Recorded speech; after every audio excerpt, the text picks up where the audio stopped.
नमस्कार, आप सभी का स्वागत है। मैं हूं आपके साथ कुमार कुणाल धीरज और बात करेंगे आज मोदी की चुनौतियों की। साल 2024 में एक बार फिर प्रधानमंत्री नरेंद्र मोदी को उनकी कुशलता और क्षमता का गवाह बनने के लिए जाना गया, लेकिन 2025 में पीएम मोदी के सामने चुनौतियों का अंबार है। साल 2024 में भारतीय जनता पार्टी ने 3 राज्यों में जीत के साथ कार्यकर्ताओं का हौसला बढ़ाया। हालांकि लोकसभा चुनाव में पार्टी को झटका लगा और साल के अंत में 2 बड़े राज्यों में जीत से पार्टी ने शानदार वापसी की। जबकि बीच बीच में विपक्ष के जरिए उठाए गए मुद्दों पर बीजेपी बैकफुट पर नजर आई, लेकिन आखिर में पीएम मोदी मामलों को अपने हाथ में लेकर पार्टी को मुश्किल समय से निकाल लेते हैं। हालांकि विपक्षी कांग्रेस ने मोदी की अजेय छवि को चुनौती देने की कोशिश की, लेकिन 2024 का असली मोड़ हरियाणा और महाराष्ट्र में बीजेपी की जीत के साथ आया। इन राज्यों में मिली जीत ने पार्टी को नई ऊर्जा दी। 2025 में भारतीय जनता पार्टी को कई नई चुनौतियों का सामना करना होगा। अमित शाह के डॉक्टर अंबेडकर पर दिए गए बयान से विपक्ष को मोदी सरकार पर हमला करने का मौका मिला है। दिल्ली चुनाव में भारतीय जनता पार्टी को एक बार फिर अरविंद केजरीवाल से सीधे टकराना होगा। उन चुनावों में भारतीय जनता पार्टी को लगातार दिल्ली में मिल रही हार से उभरना होगा। इसके अलावा बिहार भी भारतीय जनता पार्टी के लिए एक बड़ा चैलेंज बना हुआ है। देखना होगा कि क्या बिहार में नीतीश कुमार के साथ गठबंधन जारी रहेगा या फिर कुछ नया देखने को मिलेगा। 2025 की शुरुआत के साथ ही भारतीय जनता पार्टी अपनी आगे की चुनावी यात्रा में उपलब्धियों पर पीछे हटने की बजाय ज्यादा चुनौतियों का सामना करने के लिए तैयार है। कई विवादास्पद मुद्दे जैसे एक राष्ट्र एक चुनाव, समान नागरिक संहिता और विवादास्पद वक्फ विधेयक राजनीतिक सहमति का इंतजार कर रहे हैं। यूसीसी भारतीय जनता पार्टी के लिए हमेशा केंद्र का मुद्दा रहा है, लेकिन उसे लागू करवाना भारतीय जनता पार्टी के लिए आसान नहीं होगा। हालांकि उत्तराखंड में समान नागरिक संहिता के लिए कानून पास कर दिया गया। दरअसल पीएम मोदी का राजनीतिक करियर हमेशा चुनौतियों से पार पाने का उदाहरण रहा है। 2024 का अंत यह साफ करता है कि मोदी की राजनीतिक यात्रा अभी लंबी है और चुनौतियों से उभरने की उनकी क्षमता ने भारतीय राजनीति पर उनकी पकड़ को और मजबूती दी है।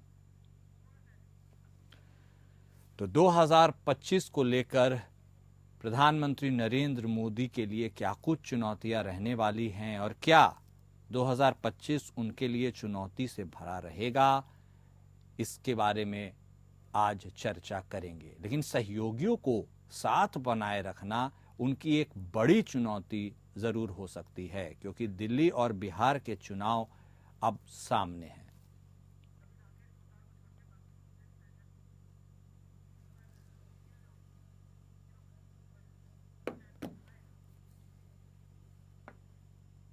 तो जिस तरह से एक राष्ट्र एक चुनाव बिल को पास कराना चुनौती है, वैसे ही वक्फ विधेयक पर बात है, यूनिफॉर्म सिविल कोड पर बात है और आगे के आने वाले राज्य चुनावों को लेकर के भी भारतीय जनता पार्टी के पास क्या कुछ चुनौती है, खासकर प्रधानमंत्री नरेंद्र मोदी के पास। इन सारे मुद्दों को टटोलेंगे, चर्चा को आगे बढ़ाते हैं। शुरुआत करते हैं। हमारे साथ हमारे खास मेहमान जुड़ चुके हैं। हमारे साथ भारतीय जनता पार्टी की तरफ से बतौर प्रवक्ता राकेश पोद्दार साहब जुड़ चुके हैं। कांग्रेस पार्टी की तरफ से बतौर प्रवक्ता सुमित गर्ग साहब भी जुड़ चुके हैं। वहीं राजनीतिक विश्लेषक के तौर पर हमारे साथ भूपेंद्र कुमार साहब भी जुड़ चुके हैं। आप तीनों खास मेहमान का स्वागत है। और सबसे पहले, चूंकि अब नए साल का आगाज है, ऐसे में कई रास्तों को तय करना है, कई राज्यों के विधानसभा चुनाव हैं, खासकर 2 प्रमुख दिल्ली और बिहार, उसको पार पाना है सभी पार्टियों के लिए। यह सोचने का विषय है, लड़ाई लड़ने का विषय है। शुरुआत पोद्दार साहब आप ही के साथ। देखिए, 2024 की बात तो बाद में करते हैं, बात 2014 से शुरू करते हैं। केंद्र की राजनीति से जब से नरेंद्र मोदी, प्रधानमंत्री नरेंद्र मोदी भारतीय राजनीति में बिल्कुल प्रासंगिक बने हुए हैं। अप्स एंड डाउन्स आए हैं, लेकिन नरेंद्र मोदी जी ने उन्हें पार किया है। 2025 में आपको लगता है कि नरेंद्र मोदी, प्रधानमंत्री नरेंद्र मोदी का वह जलवा वैसा ही बरकरार रहेगा, या फिर कई विषम चुनौतियां हैं, कई ऐसे जो राज्यों में चुनाव है जहां कड़ी टक्कर मिल सकती है, आपको लगता है सब कुछ सुगम रहेगा या अप्स एंड डाउन से भरा रहने वाला है सफर? पोद्दार साहब। देखिए कुणाल जी, आज ने आपके चैनल ने दिखाने का काम किया। पहले तो मैं नव वर्ष की हार्दिक शुभकामनाएं कुणाल जी आपको और आपके चैनल के माध्यम से जनता को देना चाहता हूं। आप सभी को। जी, उसके बाद मैं कहता हूं 2014 की आपने बात कही। 2014 में देश के प्रधानमंत्री 13 साल गुजरात के मुख्यमंत्री रहे। 13 सालों में उन्होंने काम करते गुजरात को आगे बढ़ाने का काम किया। गुजरात मॉडल के नाम पर हम लोगों ने पूरे देश में चुनाव लड़ने का काम किया। विपक्ष उस समय कह रहे थे कि आप सांप्रदायिक पार्टी है भारतीय जनता पार्टी, लोगों को, मुसलमानों को हिंदुस्तान से निकालकर पाकिस्तान भेजे जाएगा। बहुत सारे गंभीर आरोप लगाए, लेकिन जनता ने, 140 करोड़ जनता ने आशीर्वाद दिया। देश के प्रधानमंत्री, पूरी बहुमत की सरकार 2014 में नरेंद्र मोदी जी की बनी। उसमें बहुत सारे देश के अंदर ज्वलनशील मुद्दे थे, 370 जैसे मुद्दे थे, 3 तलाक जैसे मुद्दे थे, बहुत सारे जैसे मुद्दे थे, राम जन्म जैसे जन्मभूमि के मुद्दे थे। उस मुद्दे पे हम लोगों ने काम किया। फिर 2019 में जनता के आशीर्वाद से 2019 में भी हम लोगों ने सरकार बनाया, 24 में भी बनाया। 24 में आपने देखा होगा राहुल गांधी जी, अखिलेश जी पीडीए समीकरण लेके चलते थे, कभी संविधान खतरे में, लोकतंत्र खतरे में, तब भी जनता ने पूर्ण बहुमत की सरकार बनाने के काम किया और 240 सीट भारतीय जनता पार्टी और एनडीए घटक दल को मिलाकर पूरी बहुमत की सरकार 293 सीटों देने का काम किया। और रही बात प्रधानमंत्री जी के नेतृत्व में 18 राज्यों में उनके चेहरे पे चुनाव लड़े जाते हैं, जिसमें आपने अभी देखा कि पीछे से हम लोगों ने छत्तीसगढ़ छीन लिया, राजस्थान छीन लिया, बहुत सारे राज्य इनसे छीन लिया गया और छीन के फिर हमारी सरकार बनी। अभी हरियाणा में ही फिलहाल हम लोगों ने जीतने का काम किया। महाराष्ट्र में पूर्ण बहुमत की सरकार देखी, ऐतिहासिक जीत हुई। भारतीय जनता पार्टी कितनी सीटें आई, ऐतिहासिक जीत थी, पूर्ण बहुमत की सरकार बनने वाली थी। तो मैं कहना चाहता हूँ मोदी जी का जलवा, मोदी जी जो विकास कार्य को लेकर चलते हैं, विकास की बात करते हैं, उस विकास के मुद्दे पे देश को आगे ले जाना चाहता हूँ। आप देश के अंदर एक राष्ट्र, एक देश एक चुनाव होना है, उसमें हम लोग भी काम कर रहे हैं। यूसीसी जैसे मुद्दे को हमने उत्तराखंड में लागू करने का काम किया।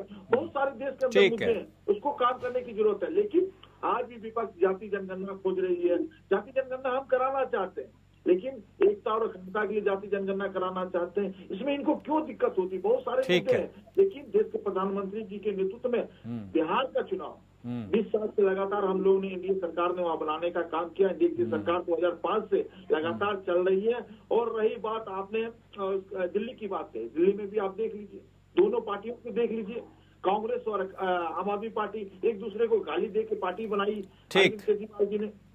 ठीक है, सुमित गर्ग साहब भी हमारे साथ जुड़े। गर्ग साहब, आपको लगता है कि जो गोल्डन पीरियड प्रधानमंत्री नरेंद्र मोदी का रहा 2014 से, उस गोल्डन पीरियड का जो अवधि है उसमें आपको लगता है और विस्तार होना है, या कहीं एक चोट लगी है 2024 के आम चुनावों के बाद? क्या आपको लगता है यह मौका विपक्ष के पास भी है? हालांकि विपक्ष ने लोकसभा चुनाव में परफॉर्म किया तो जरूर, लेकिन उसको भुना नहीं पाया महाराष्ट्र और हरियाणा के चुनावों में। चैलेंज आपके लिए भी है, लेकिन सवाल यही है कि क्या मोदी साहब का जो गोल्डन पीरियड था वह जारी रहेगा या उस पर ब्रेक लगा है? कुणाल जी नमस्कार। नमस्कार कुणाल जी, सबसे पहले तो मैं सभी को नववर्ष की हार्दिक शुभकामनाएं देता हूँ, मंगल कामनाएं देता हूँ। आपको भी सर। पिता से प्रार्थना करता हूँ कि सभी स्वस्थ रहें, दीर्घायु रहें, सुखी रहें। आपको भी सर। कुणाल जी, आपने पूछा गोल्डन पीरियड की बात, मोदी सरकार, तो ये उतार पर, ये जाने पर ये सरकार 2024 में मोदी जी का गठन हुआ, जब से लेके आज तक ऐसा कुछ नहीं कर पाई कि इसको बने रहने का कोई नैतिक अधिकार हो। मैं बता देता हूँ, हर मोर्चे पर बता देता हूँ। अगर हम बात करते हैं विदेश नीति की देश, तो एक भी हमारा पड़ोसी ऐसा नहीं है जिससे हमारे अच्छे संबंध। श्रीलंका, बांग्लादेश, नेपाल से तो भाइयों जैसे संबंध थे, और धर्मिता के चलते सरकार ने खत्म कर दिए। एक भी पड़ोसी हमारे साथ नहीं है। ये विदेश नीति का हालत। अगर देश की जो इकोनॉमी की बात करूं, अर्थव्यवस्था की बात करूं, तो पिछले 20-25 साल इससे बुरा दौर नहीं आता। देश की जीडीपी आज 5% के आसपास फैल रही है। जो इन्फ्लेशन है, महंगाई दर है 6.5-7 के पास जा रही है। बेरोजगारी दर 9 को क्रॉस कर रही है। तो ये अर्थव्यवस्था के हालात। अंदरूनी हालात की अगर मैं देश की बात करूं तो किसी और को जरूरत ही नहीं है। देश के अंदरूनी हालात बिगाड़ने के लिए भाजपा ही बहुत। हर मस्जिद के नीचे इनको मंदिर नजर आता है, वहां खोदते हैं, देश का माहौल खराब करते हैं। दूसरी ओर खुद ही एक्सेप्ट करते हैं कि देश में घुसपैठ हो रही है। घुसपैठ रोकने की किसकी जिम्मेदारी? गृह मंत्री की। अगर घुसपैठ हो रही है, ये खुद ही स्वीकार कर रहे हैं, गृह मंत्री अकर्मण्य है, गृह मंत्रालय काम नहीं कर पा रहा है। तो मेरा ये कहना है कि इन सभी यही तो फील्ड होते हैं जो सरकार को परफॉर्म करना होता है, उन पर सब पर फेल हो गई। और जब फेल हो जाती है सरकार तो अराजकता करती है। कैसे करती है मैं बता देता हूँ। राज्यसभा में एक इन्होंने सनसनी पैदा करी, एक 50,000 की गड्डी दिखा के। उसका आज तक नहीं पता, आज तक सीसीटीवी नहीं आया, केवल ध्यान भटकाना था, वो कर दिया। अंबेडकर साहब पे घिरे तो विपक्षी सांसदों पे हमला किया, ऊपर झूठे आरोप लगाए। हमने कहा आज भी सीसीटीवी दे दो, नहीं देंगे। क्यों? कि मुद्दों से ध्यान भटकाना चाहती है। ये सरकार चाहती है कि जो 200 से 300 रुपए किलो के बीच में दाल बिक रही है, 400 रुपए किलो लहसुन बिक रहा है, उस पर चर्चा नहीं होनी चाहिए।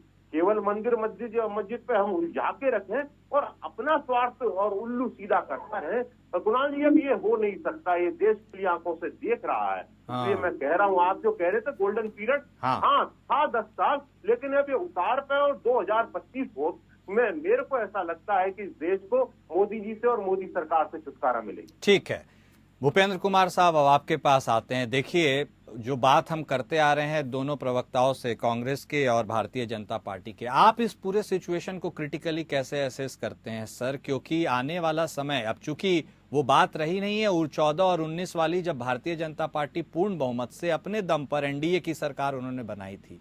अब एनडीए की सरकार है, उसमें कुछ की प्लेयर्स हैं, चिराग पासवान है, नीतीश कुमार हैं और चंद्रबाबू नायडू साहब है। आपको लगता है सब कुछ मैनेज करके सुगम तरीके से चलना विदाउट कॉन्फ्रंटेशन आसान रहने वाला है? मोदी साहब कर चुके हैं, कर सकते हैं?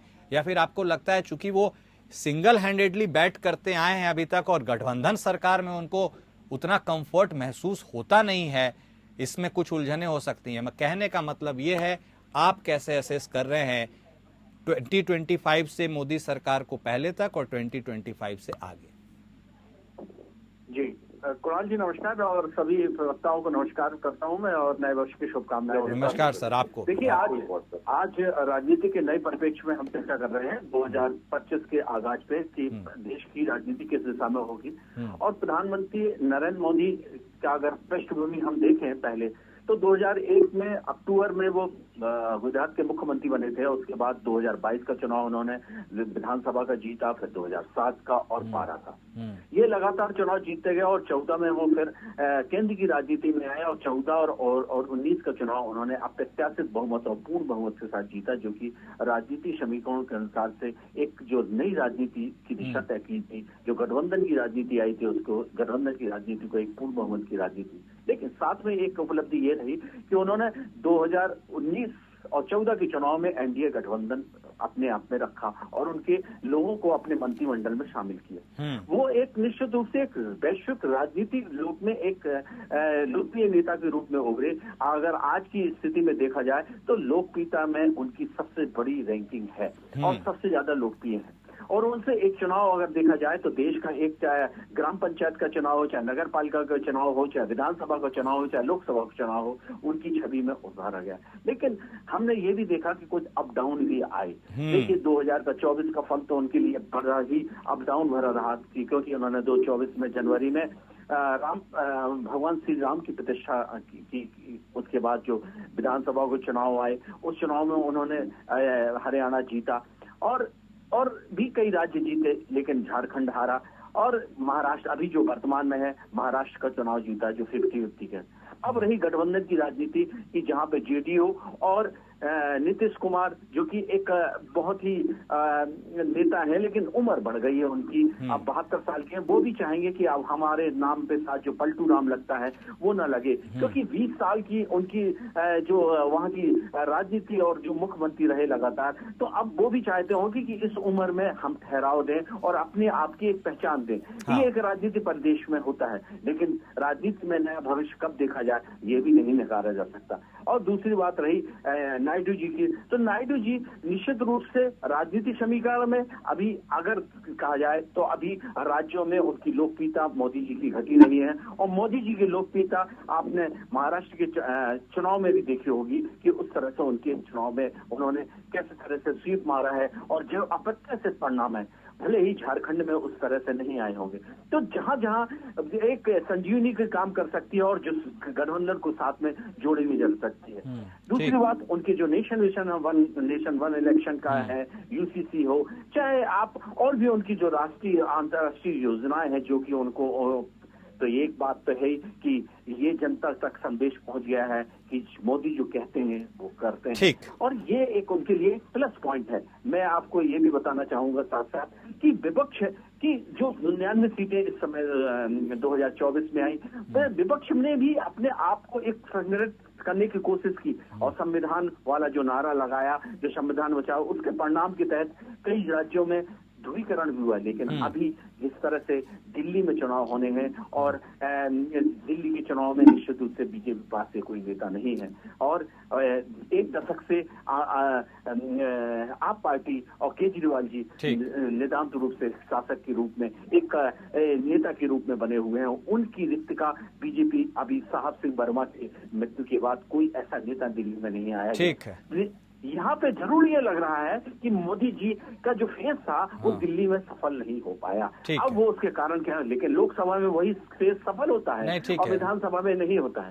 तो आने वाली चुनौतियां तो हैं, लेकिन मुझे लगता है कि वो एक अजात शत्रु के रूप में कुछ ना कुछ नया रूप देखेंगे, लेकिन विपक्ष भी सजग हुए क्योंकि वो चाहता है कि उससे पहले हम उनकी पारी को तोड़ें। ओके कुमार साहब, देखिए पोद्दार साहब, लेकिन देखिए यह तो मानना ही पड़ेगा कि चुनौतियां तो रही हैं उनके लिए, क्योंकि जिस हिसाब से अब जो भी बिल इंट्रोड्यूस होते हैं उसके ऊपर अब जेपीसी भी बैठती है। पहले क्या होता था, ध्वनि मत से चीजें पारित हो जाती थी, कानून बन जाता था। अब कुछ अड़चने आ गई हैं क्योंकि आपका संख्या बल जो है वो अब अपेक्षाकृत कम है। उसमें आपके कई इंपॉर्टेंट विधेयक हैं जो अभी फंसे हुए हैं, जिनको आप लागू करना चाहते हैं। इसके साथ ही गठबंधन में कुछ बैसाखियां हैं जो आपके साथ चल रही हैं, और वो बैसाखी रिलायबिलिटी के तौर पर कितनी पुख्ता है ये आप खुद बेहतर समझ सकते हैं। कई ऐसे कमेंट्स आते हैं जहां आपको घेर लिया जाता है, लेकिन संविधान वाली बात पे आप घिरते हैं।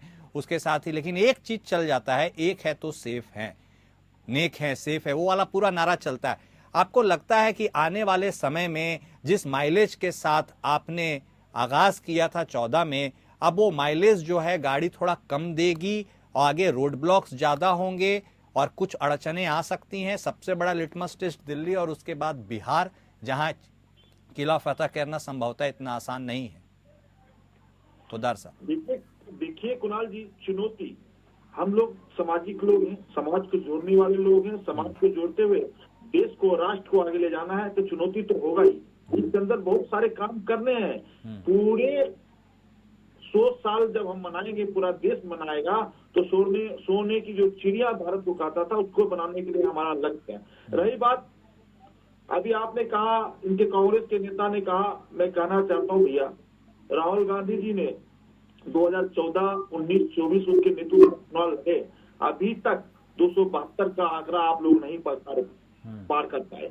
उसके बाद 34 चुनाव विधानसभा का राहुल जी के नेतृत्व में लड़ा गया, 28 चुनाव हारे हैं, और ये कहते हैं, और उसके बाद ये कहते हैं कि महंगाई की बात, 2014 का डेटा उठा के देखिए, पूर्व प्रधानमंत्री मनमोहन सिंह जी ने महंगाई का दर 14 पर छोड़ के गए, आज महंगाई का दर लगभग 5 पे आप ही बोल रहे हैं। तो बहुत अच्छी बात है, आप हमारा तारीफ कर रहे हैं, बहुत अच्छी बात है। और बेरोजगारी की बात कर रहे हैं, आपने कहा कि अभी बेरोजगारी दर जो 9 है, तो आप अपनी बेरोजगारी दर देख लीजिएगा, 2014 में 12 था, आज 9 है, तो अच्छी बात है, आपने मेरी तारीफ की। उसके बाद मैं कहना चाहता हूं आपके चैनल के माध्यम से कि लोकसभा और राज्यसभा में इनके एक भी सांसद प्रश्न नहीं लगाए, ना सदन के पटल पे रखने का काम किया, ना सरकार और सत्ता से पूछने का काम किया। बेरोजगारी पे, महंगाई पे, किसानों की बात करना, चाहे युवाओं की बात करना, एक भी प्रश्न इनका नहीं है।